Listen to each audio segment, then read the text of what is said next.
What strange compulsion made men etch vast designs on the face of the earth, on downland and desert, on the slopes of solitary mountains? Why can so many only be seen from the air? What is their message from the distant past? Mysteries for Arthur C. Clarke, author of 2001 and inventor of the communication satellite. Now in retreat in Sri Lanka, after a lifetime of science, space, and writing, he ponders the riddles of this and other worlds. For thousands of years, people have drawn figures, cut designs in the landscape, apparently for no one on Earth to see. One of the strangest wonders of this great rock of Sigiriya here in Sri Lanka is this gallery of frescoes on a sheer cliff, hundreds of feet up in the sky. Yet, until a modern staircase was constructed, no one could possibly have seen them properly. So why was this done? And who are these charming ladies? Similar questions can be asked of figures in many other parts of the world.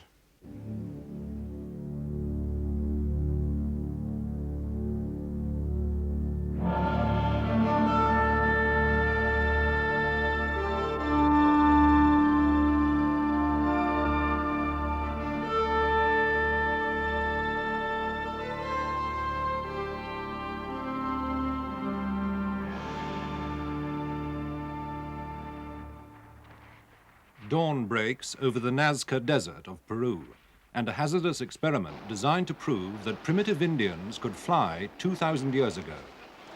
American explorer Jim Woodman leads the team.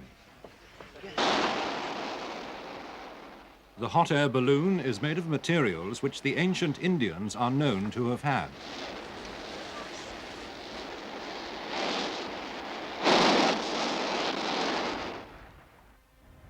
Woodman's gondola of reeds is based on the traditional boats of Lake Titicaca.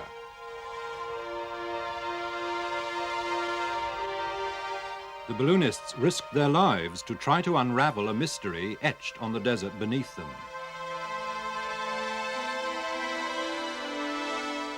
A fantastic picture book of shapes and lines. Lines so strange and enigmatic that some have imagined they served as an airport built for ancient astronauts.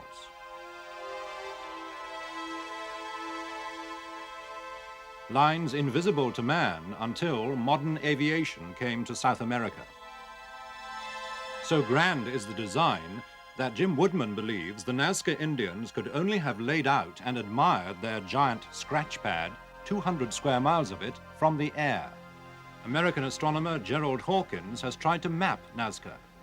This map extends 3 miles long and 2 miles wide, and almost all of the lines run off the edge. So right away you know they're more than 3 miles long. The longest line on record that I personally know about is about 20 to 22 miles long. And they can go even further than that. And they are perfectly straight. There are triangles. There are radiating triangles. And there are zigzags. In fact, it is a maze, and it is quite a problem to begin to study this textbook on the surface of the desert. Hawkins was called in to crack the code of the Nazca lines, which had bewildered archaeologists for more than 40 years. In 6 expeditions, his team painstakingly mapped the desert floor. They made precise measurements, not only of the lines, but of huge drawings of creatures as well. A bird, a whale. The question was, how and why did the Nazca Indians make the lines and drawings? Más! Más! Un poquito a la izquierda! Mucho! Alto! The lines turn out to be the lesser problem. In this experiment, Peruvian schoolboys using ranging poles took only minutes to lay out a perfectly straight line. They removed the surface stones to reveal the yellow sand beneath. No se muevan de su sitio! But the vast figures must have been not only an immense labor, but almost unimaginably difficult to draw, unless the Indians really did have the power of flight, or had mastered a sophisticated technique of scaling up small drawings. Whatever the method, the results were perfect. Actually, a bad mistake on this desert would still show. The lines are 2,000 years old, and if somebody had goofed, we would see their goof. I don't see any errors here. Hawkins fed the information into a computer.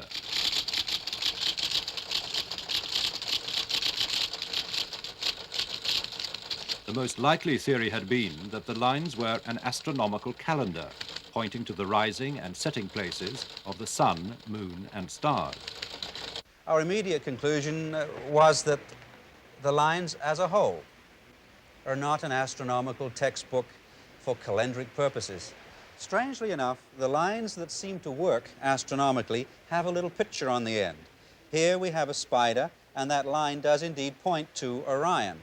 Here we have a condor bird, and this line does indeed point to the rising of the sun at midsummer and midwinter. But the overriding result that we found was that there were no 2 or 3 centuries in the history of this spot on the world where every line would fit the sun, moon, or star. But one clue did emerge later to help explain the Nazca riddle. It came from the nearby Altiplano Indians, who still remembered stories about making desert lines.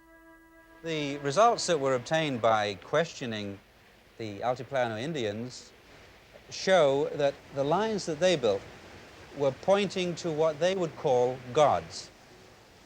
These gods took many, many forms. One form the god could take would be a mountain peak. The higher the mountain peak, the greater the god. We also know there was a tendency to point to anything that was regarded as holy, perhaps a place where a Yama gave birth, perhaps a place where a rainbow was seen to end. But whatever these lines point to, it is going to be a mixture. There is no one particular object. The only thing that connects the lines together is that they probably point to God objects, and they probably are pathways connected with these gods. And so the only common denominator is that they are pathways to the gods.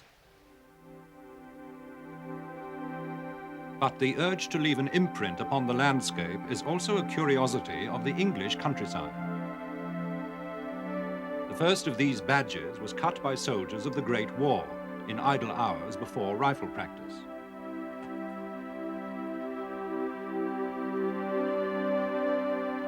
This horse was cut by Lord Abingdon's steward, Mr. G, in 1778.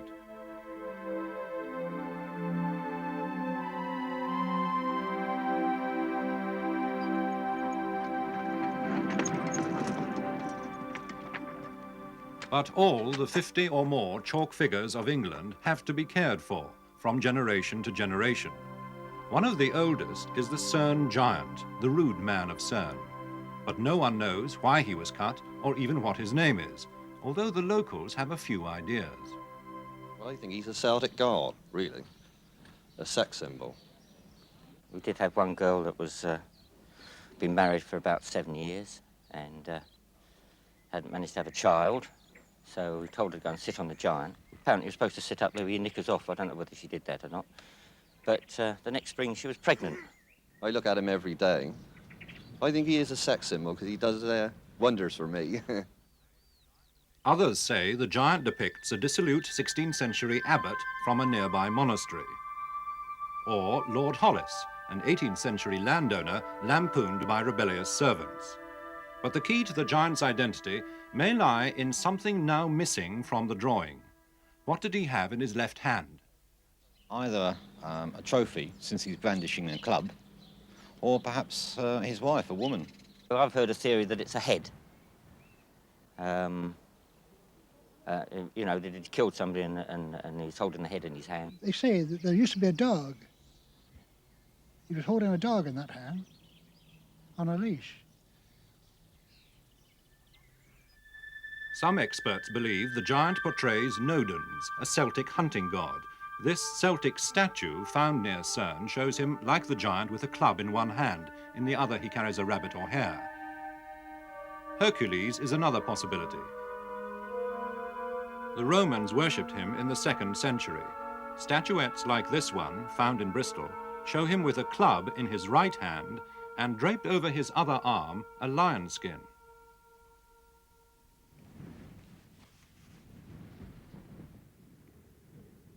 We used a new technique, a resistivity survey, to establish whether the ground around the giant had ever been disturbed. This might show whether part of the drawing is now missing. 60.4. Britain's top resistivity surveyor is Dr. Anthony Clark. We've taken over 5,000 readings on a regular grid at half-metre spacing, and what we're going to do when we go away from here is to turn those readings into some sort of visual map which will show the outline of anything which is buried under the grass. And we shall probably use a computer to produce that map.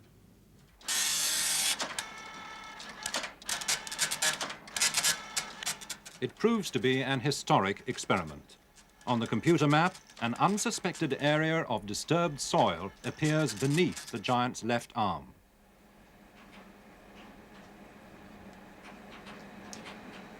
This refined dot density of yours ties in very well with this overlay of the plan of the giant, Alistair, remarkably well.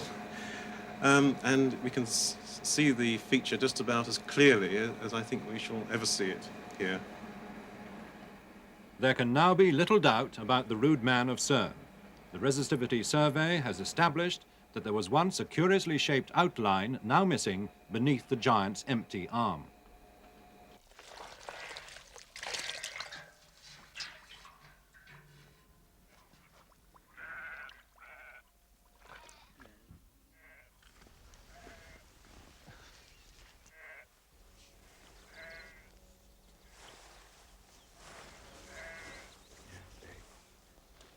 On the giant himself, the man in charge, archaeologist David Thackeray, uses the survey results to restore the complete outline for a few hours with a pail of whitewash.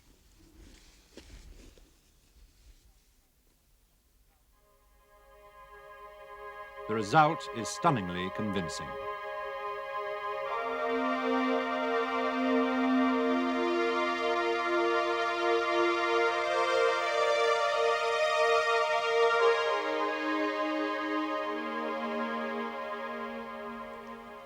Suddenly lost for words. Yes.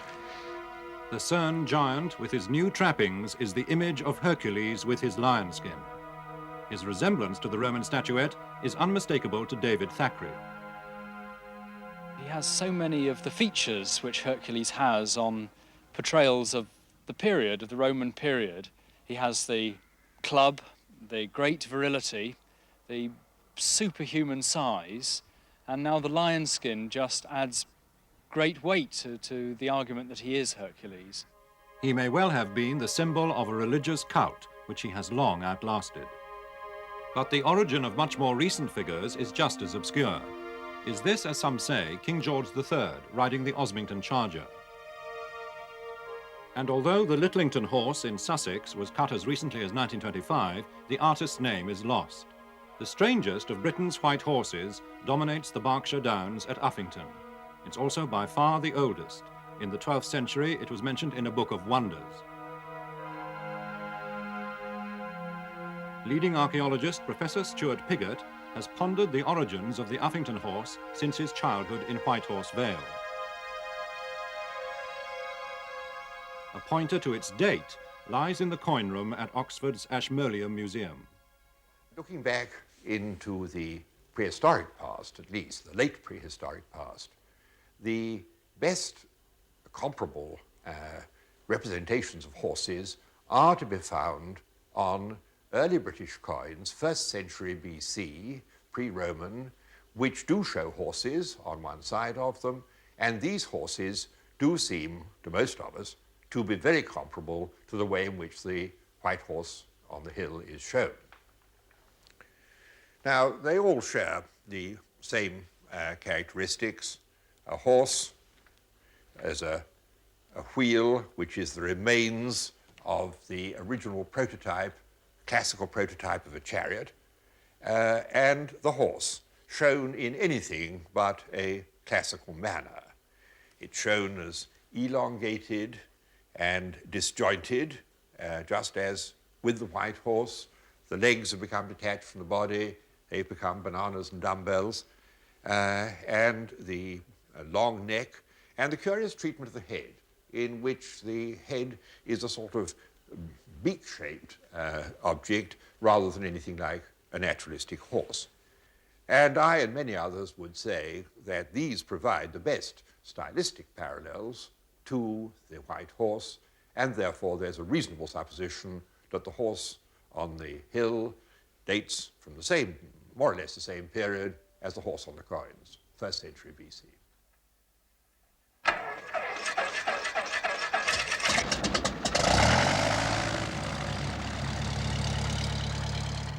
But Britain once also had a red horse, cut by the Saxons.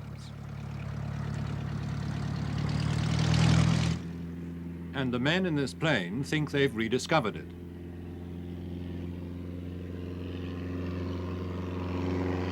The red horse's champion is Kenneth Cardus. From 1600 onwards, this has been called the Vale of Red Horse, from about here up to Stratford-on-Avon. It was a most wonderful work of art, the biggest Saxon work of art in England, of course. And it was a religious work of art.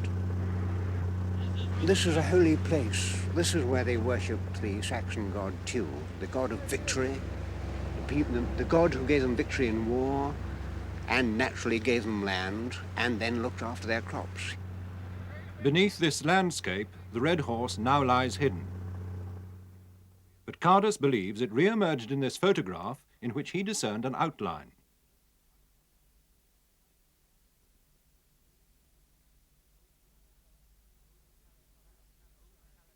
An old parish map confirmed the discovery. It pinpointed the location of the red horse on the ridge above Tysoe, where the photograph was taken. The following year, Kenneth Cardus took this aerial picture of the horse.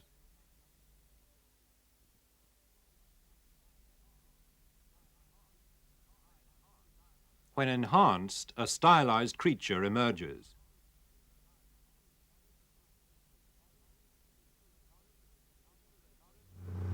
Cardus hopes the infrared photographs taken on this flight will provide unequivocal evidence of the red horse, now hidden beneath a wood, enough to convince other people that it should be recut.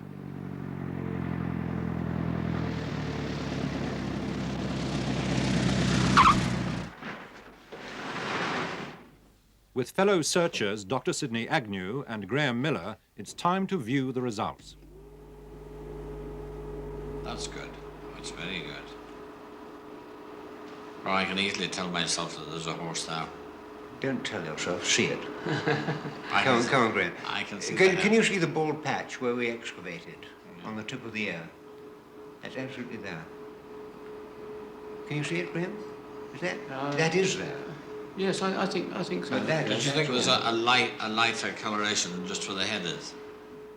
We should be coming to a vertical shot, and as we look down through the trees, there's just a possibility.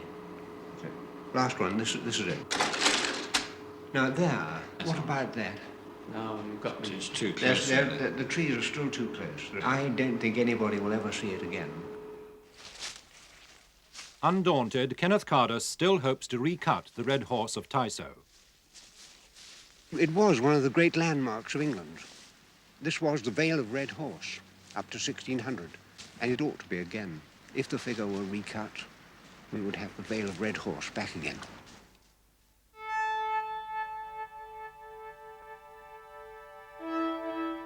But other lost landscape figures are being rediscovered for us to wonder at. Back in the deserts of South America, Jim Woodman, the intrepid Nazca balloonist, heard of a whole gallery of them.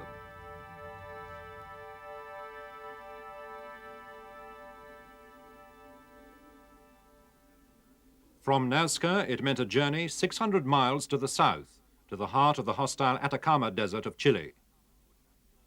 Woodman brought back this story. These deep 2,000-foot valleys are covered, literally covered for many, many miles with geoglyphs or hieroglyphs or glyphs writing on the sides of the sand. These geoglyphs were originally thought to be Chinese characters in the first journals that recorded them. They were mysterious signs. Some people argued they were tracks of mules. Some other people, when they began to see that there was a definition, as explorers pushed farther back into the valleys, they realized that there was a zoo of the Atacama, animals, pumas, jaguars, tigers, llama trains, reptiles, dogs, a series of stylized men. All these immense figures were soon discovered as the Spaniards moved across the Atacama and down into the colonization of Chile. That was our first objective, to enter those valleys, to climb and scale the mountains of sand, to see the geoglyphs of the Atacama. These rocks were all carried from all through the valley down, and many of them came through the river when the spring floods bring the waters, melting waters up the Andes. These rocks slowly came down, and over the years, they've been carried up here, collected, placed in this very sophisticated art form. Let's head on up toward the top part here. As we investigated and explored the animals and the symbols and the geometric designs, always we were asking about the giants and the large men that we had heard of farther on in the desert. And always these symbols in the edges of the great desert were trying to tell a story. I felt they were panels that represented stories of ancient battles, of ancient warriors, of ancient caravans. But farther on in the desert, we kept hearing, the giants. You'll find the giants. We drove 250 miles due south to the region of Tarapacá, where this legendary mountain and really legendary giant was reported to lie. We found Cerro Unitas, and I was astonished when we, about 5 miles from the hill, I saw Nazca-type runways.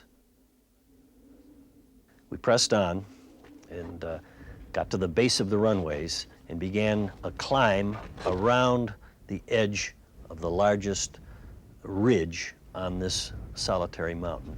And as we climbed the ridge and came to the crest, I looked across a saddle in the mountain, and there we could make out the first faint outlines of a giant.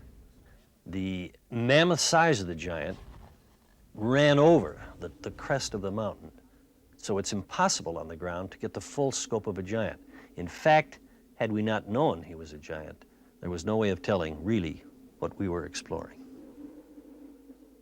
We were disappointed with the giant on the ground.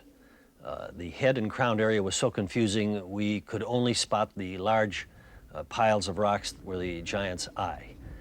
At that point, I made the decision it was to appreciate it, and to even get our measurements straight, it would be necessary to fly.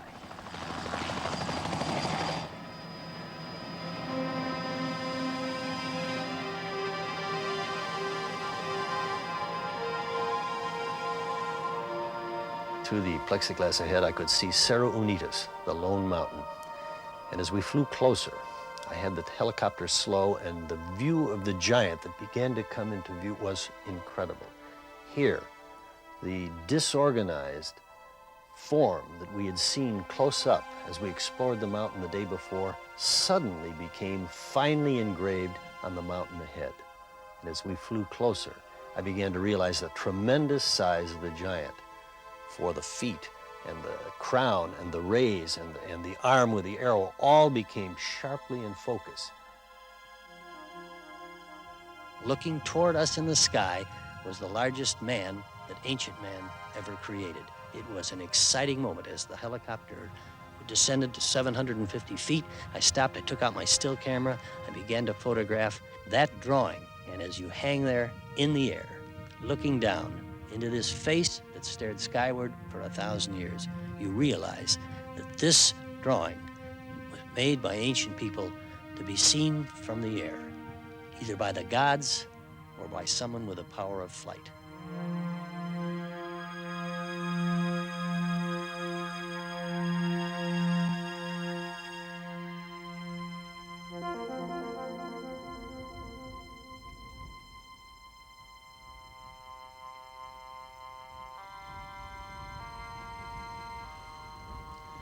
There are many questions about these wonderful drawings which, frankly, I can't begin to answer. Who made them? What are they? Above all, who was meant to see them?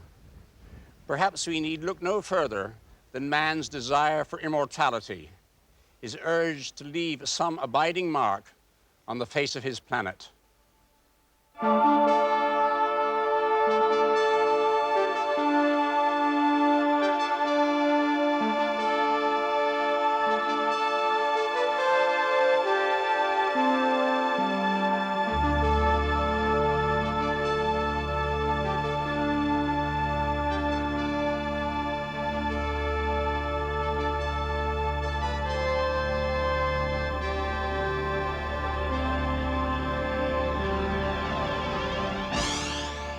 Next week, the monsters of the lakes.